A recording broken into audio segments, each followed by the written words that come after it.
RSS के प्रधानमंत्री हैं, उनको मणिपुर से कोई लेना देना नहीं। वो जानते हैं कि उनकी विचारधारा ने मणिपुर को जलाया है, मगर जो मणिपुर में दुख है, दर्द है, जो महिलाओं को चोट पहुंची है, उससे नरेंद्र मोदी जी को कोई फर्क नहीं पड़ता। तो मेरा कहना है ये फर्क है, वो सिर्फ सत्ता चाहते हैं और सत्ता के लिए वो कुछ भी कर देंगे। मणिपुर को जला देंगे, बाकी देश को जला देंगे। हरियाणा, पंजाब, उत्तर प्रदेश, सारे देश को जला देंगे, क्योंकि इनको सिर्फ सत्ता चाहिए और कुछ नहीं चाहिए। देश में विचारधारा की लड़ाई चल रही है। एक तरफ आरएसएस, बीजेपी की विचारधारा और दूसरी तरफ कांग्रेस पार्टी की विचारधारा। पार्टियां बहुत हैं, विपक्ष में पार्टियां हैं, मगर विचारधारा की जो लड़ाई हो रही है वो बीजेपी और आरएसएस और कांग्रेस की विचारधारा के बीच में लड़ाई हो रही है। कांग्रेस की विचारधारा, कॉन्स्टिट्यूशन की विचारधारा, देश को जोड़ने की विचारधारा, सबको एक साथ लेने की विचारधारा, जो हमारा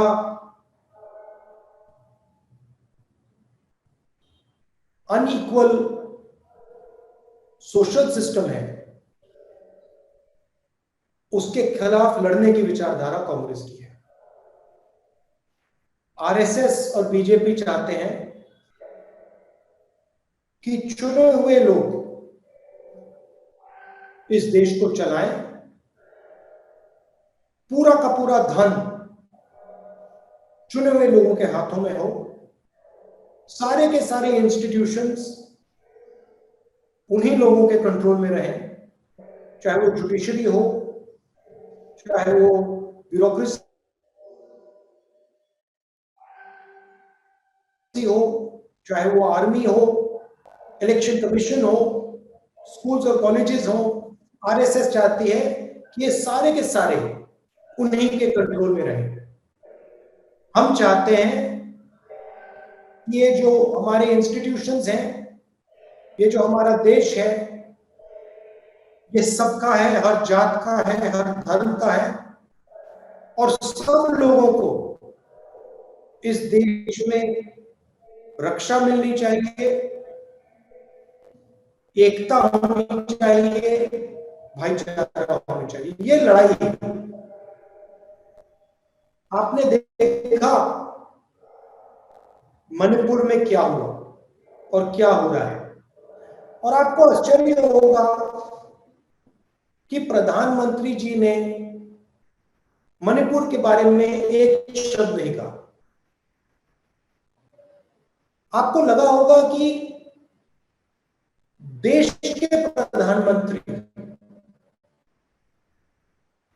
जब देश का एक प्रदेश जल रहा है तो देश का प्रधानमंत्री कुछ ना कुछ तो कहेगा। आप में से बहुत सारे लोगों को लगा होगा कि देश का प्रधानमंत्री हवाई जहाज में जाकर इम्फाल में, कम से कम इम्फाल में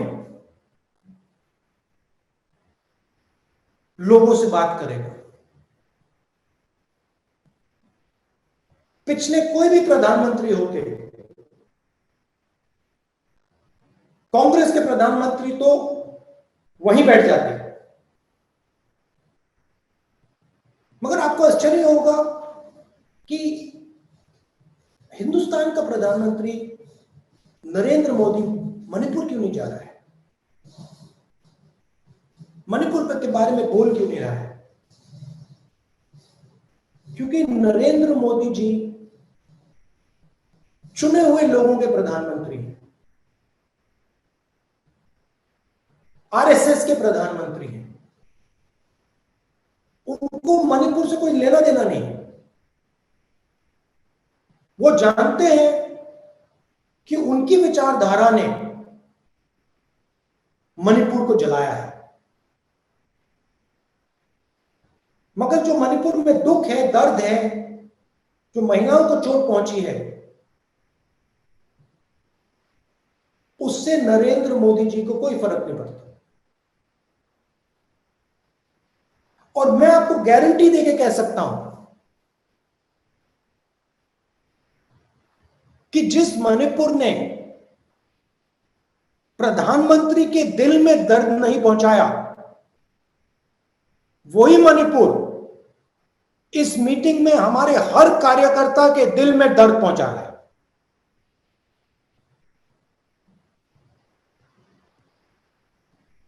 कि आपको लग रहा है, हर यूथ कांग्रेस के कार्यकर्ता को लग रहा है कि भाई हमारे देश में लोगों को चोट लग रही है, लोगों को दुख हो रहा है, हमें उनके साथ खड़ा होना चाहिए, मणिपुर में जाके खड़े होना चाहिए। अगर मणिपुर में नहीं जा सके तो जहां हम खड़े हैं, हमारे दिल में जो दर्द है, जो हमारी भावना है उनके लिए,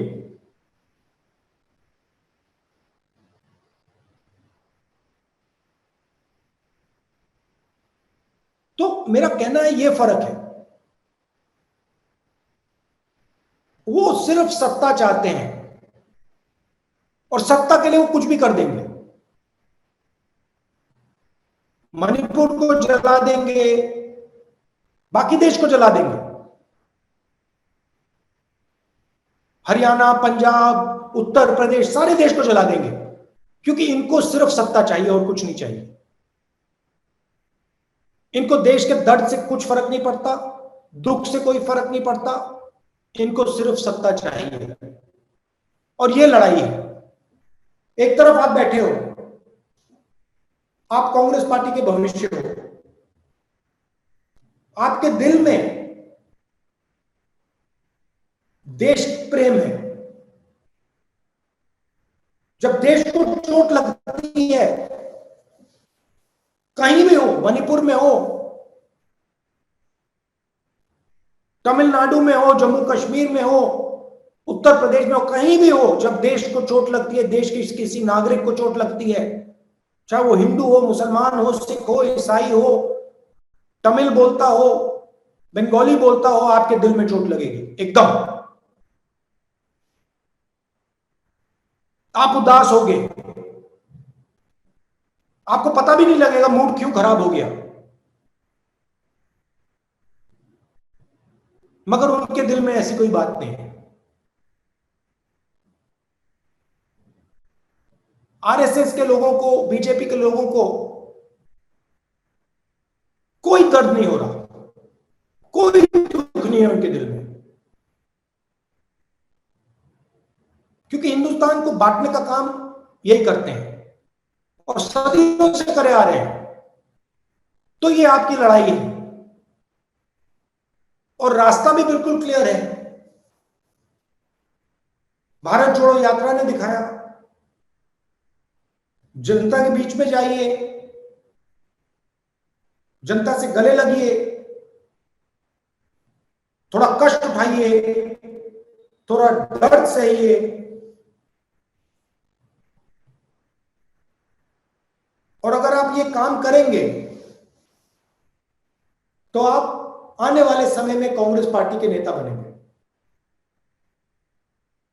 अगर आपके दिल में दर्द नहीं है तो आप कांग्रेस पार्टी के नेता नहीं बन सकते। अगर आपको जब मणिपुर को चोट लगी, अगर आपको चोट नहीं लगी तो आप कांग्रेस पार्टी के नेता नहीं बन सकते। अगर किसी महिला का बलात्कार होता है तो आपके दिल में दर्द नहीं होता तो आप कांग्रेस पार्टी के नेता नहीं बन सकते।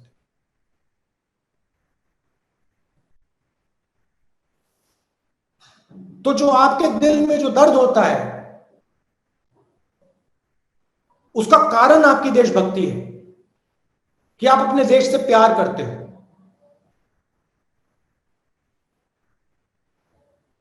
तो अगर आप अपने देश से प्यार करते हो तो फिर आपको देश से जुड़ना भी पड़ेगा। जुड़ोगे कैसे?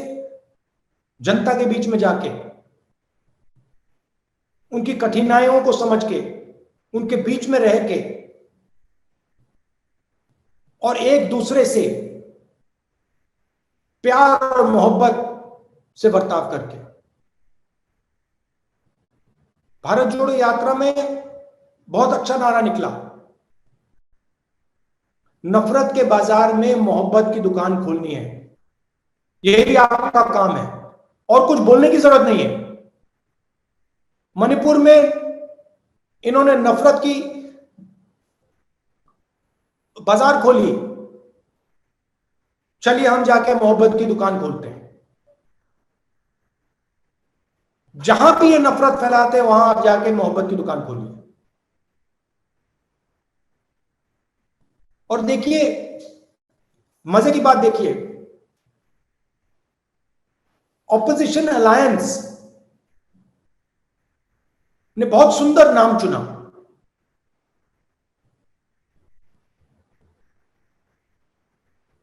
जो हमारे दिल से निकला, इंडिया।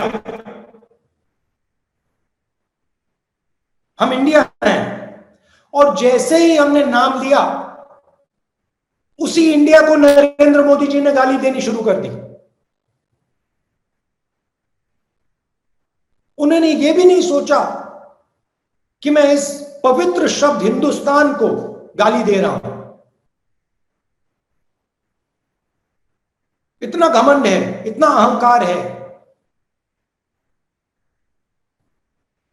तो आप जाइए, मोहब्बत की दुकानें खोलिए। और इस सिर्फ जनता के बीच में नहीं, सिर्फ मणिपुर में नहीं, अपने घर में भाई के साथ, बहन के साथ, माता पिता के साथ, अपने कॉलीग्स के साथ, यूथ कांग्रेस की टीम के साथ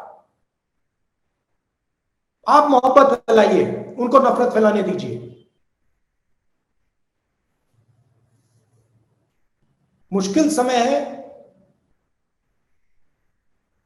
बीजेपी की सरकार है, आप पे आक्रमण करते हैं, डरो मत, खड़े हो जाओ, पीछे मत हटो। मैं आप सबको कांग्रेस पार्टी की विचारधारा की रक्षा करने के लिए बधाई देता हूं।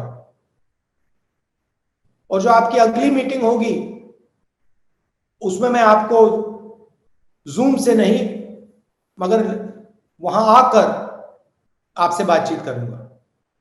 बहुत बहुत धन्यवाद।